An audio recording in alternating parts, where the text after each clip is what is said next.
Have you ever been a little bit discouraged because it doesn't seem like God's coming through for you? Well, of all the people that have ever experienced something like that, I think John the Baptist would probably be the one that I would point to. John, being an incredibly righteous man, a guy that was powerfully used by God, Jesus said, as far as the Old Testament prophets are concerned, of those born of women, there's none greater than John the Baptist. And yet, old Herod the Tetrarch took John and threw him in prison. The reason he did is because John called him out on his sin. And right after Jesus raised the widow of Nain's son, the Bible says in Luke chapter 7, verse 16, there came a fear on all, and they glorified God, saying that a great prophet is risen up among us, and that God hath visited his people. And this rumor of him went forth throughout all Judea, and throughout all the region round about. And the disciples of John showed him of all these things. And John, calling unto him 2 of his disciples, sent them to Jesus, saying, Art thou he that should come, or look we for another? When the men were come unto him, they said, John Baptist hath sent us unto thee, saying, Art thou he that should come, or look we for another? And in that same hour he cured many of their infirmities and plagues, and of evil spirits, and unto many that were blind he gave sight. Then Jesus answering said unto them, Go your way, and tell John what things ye have seen and heard, how that the blind see, the lame walk, the lepers are cleansed, the deaf hear, the dead are raised, to the poor the gospel is preached. And blessed is he whosoever shall not be offended in me.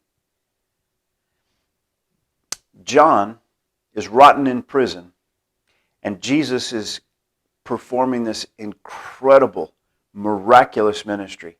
I mean, people are getting healed left and right. All kinds of incredible things are happening. There's this great awe among the people as they watch and take part in what Jesus is doing in his ministry.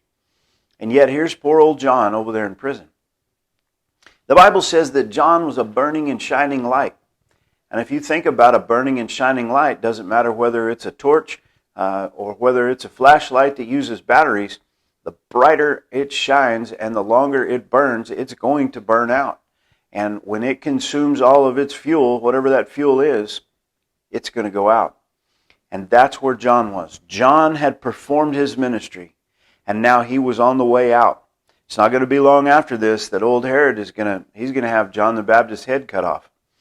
And as he's sitting there in prison, he sends his disciples to go make sure that he's the one, or find out if he's setting it up for somebody else, you know. And so here they come to Jesus, and Jesus tells them, he says, look around. Do you see me doing the things that Messiah is going to do?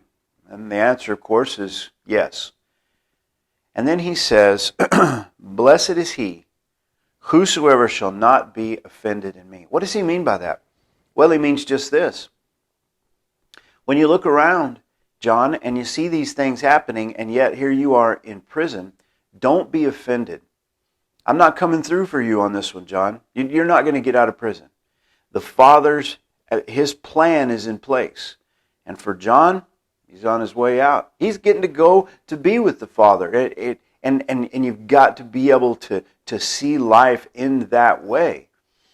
And he says this, you know, I can't tell you how many people I've met in my life who are offended because Jesus didn't come through for them in the way that they thought that he should.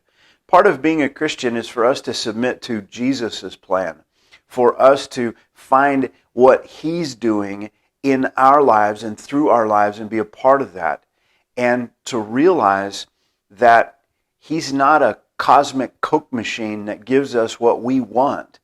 We need to submit to him. Is there answered prayer? Of course.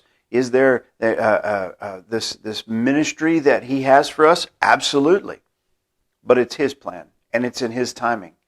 And for us to get offended because he doesn't do things the way we think we should, well, we've got to avoid that and be a part of those who are blessed, who don't get offended, and who can rejoice in what Jesus is doing, even if he's doing it through somebody else. God bless you. Hope you have a great day.